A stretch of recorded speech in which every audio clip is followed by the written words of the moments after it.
Sejam muito bem-vindos, pessoal, a mais uma aula da nossa disciplina de Sistemas de Apoio à Decisão. Nessa aula nós vamos ver o conceito de classificação, tá? E vamos ver uma categoria de algoritmos, que são os algoritmos baseados em regras de classificação. O porquê que eu vou passar esses algoritmos especificamente dessa categoria, eu vou falar logo mais. Mas, para quem já fez essa disciplina também, deve estar se perguntando, para quem já fez disciplina, de inteligência artificial, e deve estar se perguntando, falando, mas eu já vi classificação em inteligência artificial. Sim, tá? Tem um conceito de classificação dentro da disciplina de inteligência artificial, então tem uma aula só sobre introdução à classificação, uma aula só sobre avaliação de modelo de classificação e uma aula para diferentes algoritmos de classificação. Então tem o probabilístico, que é o algoritmo naive Bayes, tem baseado em instâncias que é o K-nearest neighbors, ou K vizinhos mais próximos. A gente viu árvores de decisão. O que mais que a gente viu na disciplina? A gente começa com NumRule e depois a gente vê redes neurais, tá? Um modelo Perceptron e a extensão do modelo Perceptron para uma rede neural com múltiplos neurônios e múltiplas camadas. Então a gente vê esse conceito de classificação mais a fundo, tá? Mas nessa disciplina eu vou retomar o conceito de classificação, já que ela não é um pré-requisito para a disciplina de inteligência artificial, mas obviamente que é muito mais simples, tá? Muito, vamos dizer assim, com menos conteúdo, tá, em termos de avaliação, em termos de definições, etc., só para conceituar de fato o que é a classificação. E para não ficar repetitivo com quem já fez a disciplina de inteligência artificial, eu vou passar algoritmos de regras de classificação, que não foi visto na disciplina, tá? Então é um algoritmo diferente para quem já fez, mas para quem não tem o conceito de inteligência artificial também é muito fácil de pegar e ele vai ter um benefício bem grande, tá? Que é a interpretabilidade dos resultados, que são coisas que são difíceis de extrair de outros modelos de classificação, tá? Então ele vai dar um benefício para a gente que a gente vai conseguir rapidamente enxergar o porquê que ele está fazendo um determinado tipo de classificação e de fato extrair um conhecimento, tá, da base só pelas próprias regras de classificação, tá? Então é isso que a gente vai ver na aula de hoje, tá? Começando pelo conceito do que é classificar, tá? Classificar é atribuir uma categoria, e a categoria a gente entende por um conjunto de valores discretos. Por exemplo, tá? Não é um exemplo muito elegante, mas por exemplo, atribuir uma categoria, se eu tiver dois rótulos, certo? Então, um conjunto discreto possui dois valores, tá?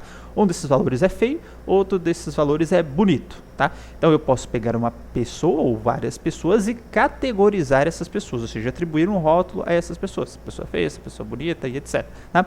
Generalizando, qualquer coisa que eu possa atribuir um rótulo, tá? Um valor, e esse valor ele pertence a um conjunto finito de valores, tá? Eu estou realizando um processo de classificação de categorização. Por exemplo, e-mail, spam ou não spam. Eu tenho um conjunto finito de rótulos que eu posso atribuir ao e-mail. Eu vou falar se é um não spam ou se é um e-mail normal, no caso, um não spam. Um cliente, tá? Um cliente potencial em deixar a minha empresa ou um cliente que não vai deixar a minha empresa. Então, tenho duas possibilidades de rótulo. Dado um cliente, eu posso classificar esse cliente. Esse daqui tem potencial para deixar a minha empresa, esse não tem. Uma outra situação, esse tem potencial para me dar calote, esse não tem, tá? Diagnóstico médico, esse cara tem a doença A, B ou não tem doença, tá? Então tem um conjunto finito de valores, eu posso, dado os dados de um paciente, resultados de exame, etc., falar se ele tem uma doença A, se ele tem uma doença B ou se ele não tem doença. Então estou atribuindo sempre um conjunto finito de valores, tá? Como a ideia é, dado um exemplo, eu vou prever o valor desse exemplo. Então, no caso, o e-mail. Chegou um e-mail novo. Não tenho nada a respeito do e-mail, só tenho um conteúdo do e-mail. Eu tenho que prever se esse e-mail é um spam ou não é spam. Ou seja, atribuir esse rótulo é prever o rótulo, tá? Chegou um cara querendo fazer empréstimo na minha empresa, tá? Eu tenho que classificar esse cara, falar esse cara vai me dar o calote ou esse cara não vai me dar o calote. Então eu estou atribuindo um valor discreto, eu estou prevendo qual que vai ser o rótulo desse cara, tá? E por essa questão aí, por esse fator, eu prever valores, tá? Para os exemplos, nós então iremos trabalhar com modelos preditivos novamente. Então lembra que lá nas séries temporais, quando a gente começou o curso, a gente estava trabalhando com modelos preditivos, ou seja, dada a minha série, eu quero prever qual que é o próximo valor da série, ok? Depois a gente veio para os modelos descritivos, onde a gente viu análise de agrupamento, né? Quais são os grupos e se eu extrair os centróides dos grupos, quais são as descrições desses grupos na minha base de dados. A gente descrevia também quais eram as associações entre os itens da minha base de dados, tá? Na parte da análise de associações. Tá? E agora voltamos, tá, para os modelos preditivos novamente. Tá? E assim como todo o nosso histórico da disciplina, né, mais uma vez a gente vai analisar os dados em busca de extrair esse modelo que nos possibilitará fazer as previsões. Então, todo momento até agora, a gente teve que analisar os dados para fazer uma predição do próximo valor. A gente viu regressão também, modelo preditivo, né, prever um valor numérico, tá? Então a gente analisava lá o conjunto de dados, obtinha os coeficientes de regressão e a partir desse coeficiente de regressão a gente conseguia prever os próximos valores e agora novamente, né, para variar, a gente está analisando o conjunto de dados para fazer essa previsão. Aproveitando, já que a gente trabalhava com modelos preditivos anteriormente, o que mudou daquele modelo preditivo que a gente trabalhava para agora? O que mudou é que antes, né, os nossos modelos preditivos, eles previam valores numéricos reais, certo? Ou seja, um conjunto poderia ser, a previsão poderia englobar um conjunto infinito de possibilidades, porque o número real possui um conjunto, ou o domínio dos números reais, né, possui um conjunto infinito de valores, um número infinito de valores, perdão. E agora a gente está prevendo um valor, né, mas esse valor está dentro de um conjunto finito de possibilidades, tá? E discreto, né? Os valores não variam, não tem infinitas possibilidades, eu tenho a questão de prever valores sempre fixos, está dentro de um conjunto fixo de possibilidades. Então agora a gente está trabalhando com a tarefa de classificação. Então essa é a diferença da tarefa de regressão, classificação. Regressão, eu posso prever um valor, mas esse valor ele se enquadra dentro de um conjunto infinito de possibilidades, tá? E agora eu estou prevendo um conjunto finito de valores, que são as categorias que eu quero prever. Tudo bem? Bom, aqui só alguns exemplos aqui das finalidades da classificação. Seleção de potenciais consumidores, tá? Posso classificar inclusive se um cliente ele está propenso a aceitar uma campanha de marketing que eu vou fazer ou não. Ainda dentro dessa categoria, se o cliente vai fazer um empréstimo numa financeira, né, ou pedir o famoso cartão do Nubank, que o modelo deles não me dava o cartão por algum motivo, tá? Mas enfim, construir um modelo de classificação com base em análise de dados, etc., que a gente vai ver agora. Mas prever se um cliente ele é potencial para a sua empresa no sentido dele vai honrar os seus compromissos ou não, no caso de você for fazer um empréstimo, por exemplo, ou pedir um cartão, ou se o cliente tem potencial a deixar a sua empresa ou não, tá? Então, pode ter esse tipo de aplicação. Detecção de fraudes também, a gente vai ver inclusive análise de outlier, a gente pode fazer, utilizar a classificação para fazer a detecção de fraudes também, saber se uma determinada operação é lícita ou ilícita. Então, eu estou atribuindo um conjunto finito de possibilidades para uma operação, né? Então, por exemplo, se eu fiz uma compra com cartão de crédito, aquela compra é normal ou é uma compra fraudulenta, tá? Isso também tem outras possibilidades aí, se eu faço uma licitação lá, o valor do produto é normal ou é um valor superfaturado, para tentar identificar que está havendo alguma fraude, tá? Diagnóstico médico, dado uma radiografia, eu falar se existe um tumor ou não, que às vezes é até meio difícil para o ser humano, ou mesmo sistemas de tomar decisão que a gente já viu lá, o cara dá os sintomas que ele tem, esse sistema falar qual que é a doença dele, para dar um auxílio, por exemplo, para o médico que tá tentando diagnosticar o paciente, tem uma opinião a mais ali, tá?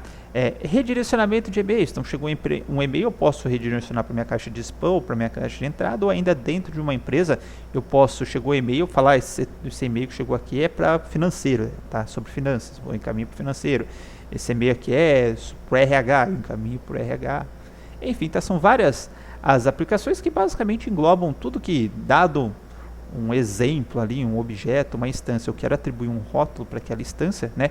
E aí, a partir desse rótulo, eu realizar alguma ação, por exemplo, no caso do e-mail, redirecionar, no caso da detecção de fraude, soltar um alerta, no caso da seleção de potencial consumidor, barrar um consumidor, tudo isso que envolve eu prever um valor para um exemplo, tá? Desde que esse valor esteja dentro do conjunto finito de possibilidades, eu posso utilizar a classificação, tá? Então, o modelo de classificação, né, em geral, ele vai gerar um conjunto aí de regras, de hiperplanos de separação, de superfícies de decisão para tentar separar os exemplos que pertencem a classes diferentes, tá?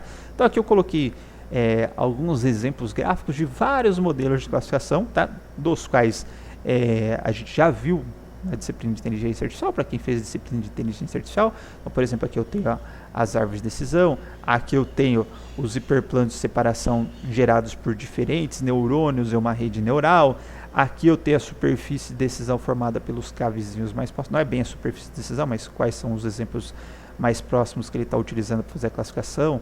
Aqui a superfície de decisão feita pelo naive Bayes quando eu utilizo uma função de gaussiana como modelo de distribuição de probabilidade, ou uma distribuição normal, né, como modelo de distribuição de probabilidade.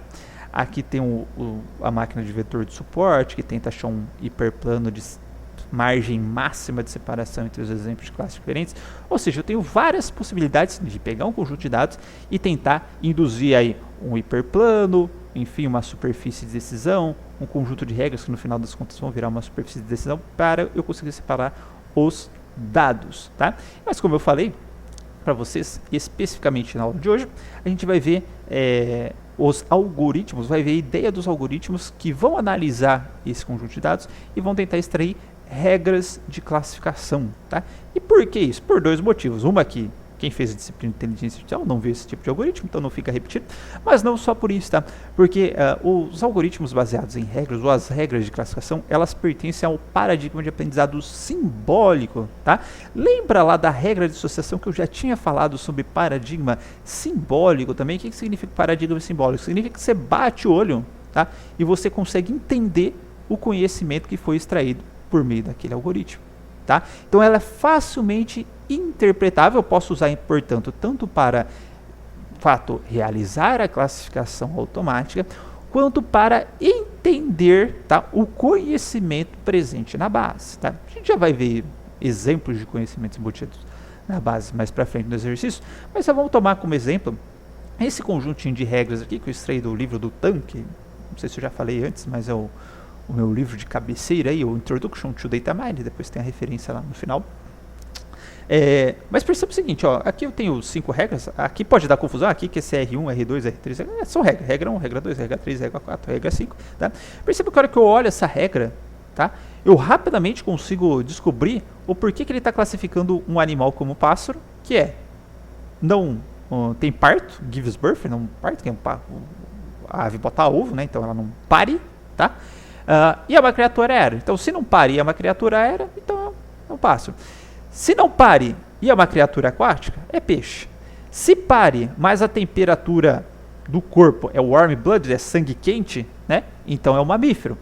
Se não pare e não é uma criatura aérea, é um réptil. E se é uma criatura semi-aquática, ou seja, vive na terra, vive no ar, é um anfíbio. Então perceba que, rapidamente, eu consigo entender por que ele faz a classificação e o conhecimento envolvido para realizar a classificação. O que leva um ser aí a ser um pássaro, o que leva a ser um peixe, o que leva a ser um mamífero, um réptil, um anfíbio, assim por diante, tá? Então a gente bate o olho e a gente consegue entender o conhecimento por trás desse modelo de classificação que foi extraído analisando um conjunto de dados, tá? Bom, quanto às fases da classificação, nessa parte introdutória aqui, são 3 fases que vão envolver esse nosso processo, tá? Até de fato extrair esse conjunto de regras, falar, não, essas regras estão legais aqui, eu vou usar essas regras aqui para automatizar o meu processo de classificação. Então chegou um novo ser aí, eu vou ver se esse ser pare, se esse ser é uma criatura aérea, se é aquática, etc. De acordo com os atributos desse novo ser que está chegando, eu vou classificar esse ser, para não ter que botar um ano lá para ficar analisando toda hora isso daí, classificando. Obviamente que esse é um exemplo meramente ilustrativo, mas isso vale para todos aqueles exemplos que eu dei anteriormente, tá? Então vamos ver 3 fases aí. Uma que é a fase de treinamento, que eu vou analisar o meu conjunto de dados e vou extrair as regras do meu conjunto de dados, tá? Generalizando também para qualquer modelo de classificação isso vai servir, eu vou ter que analisar o conjunto de dados e extrair o meu modelo de classificação, tá? Depois eu vou ter que testar ou avaliar esse modelo de classificação, porque, beleza, extrair um conjunto de regras. E aí, essas regras são boas? Elas acertam na prática, tá? Eu posso confiar, falar, não, é isso que eu quero para minha vida, vou tacar no sistema, vai embora que vai ser sucesso. Bom, é interessante que você tente de alguma forma ter alguma estimativa, tá, do quão bom é aquele seu modelo, quanto que na prática ali ele tenderia a aceitar. Que aí, beleza, eu gerei o meu filtro de spam no spam. Tá? Se nesse meu período de avaliação eu já estou vendo que ele erra 50% dos meus MB, esse cara aqui não é bom, né? Não vou colocar na prática. Por outro lado, falou, esse modelo que eu gerei aqui, 99,99% de acerto. Fala, aqui já está mais interessante para eu usar na prática. Eu vou usar esse cara no lugar dos 50%. Então, tanto serve para eu ver se eu vou colocar ou não na prática, é um determinado modelo, tá? Quanto se eu quiser comparar dois modelos diferentes. Falar, tem aqui o modelo gerado pelo Naive Bayes e tem aqui o baseado em regras. Qual desses que é melhor? Ou ainda, eu tenho o KNN com K igual a 5, K igual a 7, K igual a 13, K igual a 17. Qual deles é melhor? Tá, então serve para eu escolher aí, ou ver se eu vou utilizar o modelo na prática, ou escolher o modelo dentre vários modelos. Tá? Essas medidas de avaliação, ou o conceito de utilizar essa questão da avaliação, a gente já viu lá quando a gente estava com modelos preditivos, no caso das séries temporais, no caso da regressão também, aqui a gente vai ter. Obviamente que pelo fato de não ser um valor numérico, ser uma categoria, as medidas elas mudam, tá? Mas a ideia é a mesma, a ideia de avaliar o modelo ainda assim permanece a mesma. Tá? Então, neste caso também a gente tem um conjunto de dados separado, assim como na regressão, assim como nas séries temporais, tá? Daquele que a gente utilizou para treinar o nosso modelo ou para o aprendizado, e a gente vai avaliar nesse conjunto de testes que a gente já sabe as respostas, tá? Mas a gente vai escolher do modelo, vai mandar o nosso modelo predizer as respostas, depois a gente vai fazer a comparação, tá? E por fim, falar, treinei meu modelo, avaliei, tá legal, show de bola, vamos tacar em produção, tá? E aí que vem a fase de predição, que a hora que vão chegando os novos exemplos, esse meu modelo vai prevendo as categorias dos novos exemplos. Então essa predição, pode ser produção, pode ser aplicação, pode ser qualquer coisa que vá pegar este modelo e vá utilizar este modelo na prática, tá ok? Então essas são as fases do modelo de classificação, tá? Só apenas ilustrando aqui cada uma delas, individualmente, inclusive, tá? Treinamento, então a fase na qual a gente pega um algoritmo, tá? E mostra a nossa base de treinamento, que vão ter lá os exemplos, os atributos, né? Os valores dos atributos dos exemplos e os rótulos dos respectivos exemplos. Então, por exemplo, tá? Um exemplo bem toy, bem de brincadeira mesmo. Mas, por exemplo, aqui a gente tem a idade, aqui a gente tem a posição do time no campeonato brasileiro, tá? Então essa é a minha base de dados, eu tenho as informações aqui com base na posição do time no campeonato brasileiro e a idade de quem está feliz e de quem está triste, tá? E eu quero induzir um modelo de classificação para classificar uma pessoa entre triste e feliz. Obviamente, novamente, que isso é só um exemplo de brincadeira para a gente entender como que vai funcionar o modelo de classificação, tá? Bom, analisando esses dados, tá, o meu modelo descobriu o seguinte, falou, se eu traçar uma linha aqui, eu consigo separar todo mundo que está triste de todo mundo que está feliz, mas essa linha ele só não traçou aleatoriamente, ele traçou analisando, tá, nosso conjunto de dados, ver qual dessa linha aqui que era mais apta ou melhor para separar os exemplos tristes e os exemplos felizes. Ele descobriu que essa linha aqui, na verdade, ela refere-se ao atributo posição do time no Campeonato Brasileiro e verificou que todo mundo que tem a posição do time menor que 10 está feliz, todo mundo que tem maior ou igual a 10 está triste, certo? Então ele analisou o conjunto de dados e extraiu esse modelo de classificação. Como a gente está trabalhando com classificação baseada em regras, a gente extraiu essa regra aqui, se posição menor que 10, então feliz, se não, ele está triste. Bom, dado isso, né, que a gente tem o nosso modelo de classificação extraído aqui no nosso conjunto de dados, tá? A gente vai pegar uma fase de teste, tá? O que é a fase de teste? A fase de teste eu tenho exemplos nos quais eu sei o rótulo, tá? Eu não apresentei esses exemplos para o modelo de classificação, senão fica muito fácil, tá? Se eu já sei se eu vou avaliar o próprio exemplo que já me foi apresentado, eu não preciso nem do modelo de classificação, preciso de um BD que faz consulta na base de dados, né? Então dá um exemplo, ele vai lá no meu banco de dados, pega um exemplo igualzinho àquele que já foi apresentado e retorna a categoria dele. A ideia é que a gente sempre vai tratar exemplos não vistos, tá? Então, para tentar simular esse cenário, a gente tira alguns exemplos do conjunto de treinamento, tá? E a gente vai depois submeter esses exemplos agora na nossa fase de teste, na fase de avaliação. Então esse daqui era o meu modelo, né? Aí o que eu fiz? Eu peguei os exemplos que eu tenho a categoria e joguei para esse modelo predizer, certo? Só que o que acontece aqui? Eu tenho alguns exemplos, tá? Que, no caso aqui, um era da categoria triste, mas eu falei, todo mundo daqui para cá é feliz. Tá? Então aqui esse exemplo aqui, eu errei a classificação desse exemplo. A mesma coisa aqui, ó. Eu tenho um cara que está feliz, mas eu falei, ó, todo mundo daqui para cá é triste. Então eu também errei a classificação desse exemplo. Então perceba que aqui de 1, 2, 3, 4, 5, 6, 7, 8, de 8 exemplos, eu errei 2, portanto eu tive um acerto aqui de 75%. Bem, supondo então que a gente está usando a taxa de acerto ou acurácia para avaliar a nossa classificação, tá? Essa é uma das medidas que a gente tem, tá, para avaliar a classificação. Como eu falei, a gente tem uma aula completa só sobre avaliação de classificação, tá? Então nesta aula eu vou deixar só a acurácia aqui, que é a porcentagem de acerto do modelo de classificação, tá? Para quem já viu, já sabe as outras medidas. Para quem ainda não viu, em algum momento do curso verá as outras medidas, ok? Então essa é a fase de teste, tá?